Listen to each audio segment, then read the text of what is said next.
For today's video mga kaigmat, madtumig 11.7 sa Gipos. Oh, pumili ako ng kornito. Tingnan nyo kung paano ako magpunta-punta sa Gipos. Mayroon ng 7-Eleven sa Gipos. Sino mang wala man kapunta dito sa Gipos, mayroon ng 7-Eleven.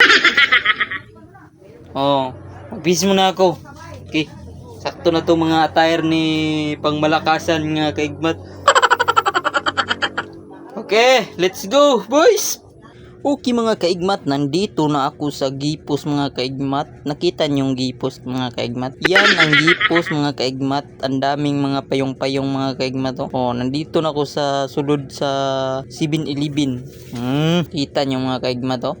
Daming tao mga kaigmat kasi bagong open lang yan.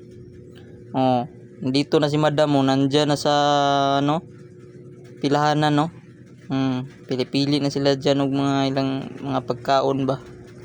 Og na ako mga kaigmat, babay-babay ko sa inyo mga kaigmat. Kung wala man mo nakaanhi diri sa Gipos sa 7-Eleven, pwede naman gihapon mo manhi diri mga kaigmat. Kay welcome man kayo ni sila magpasulod diri sa matang mga vlogger. Sana all. Okay kayo, lame kayo, wali na mo.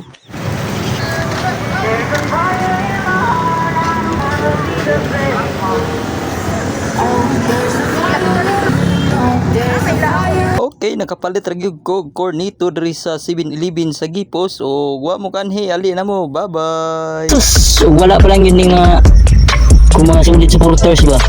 Parang naglantaw ro no?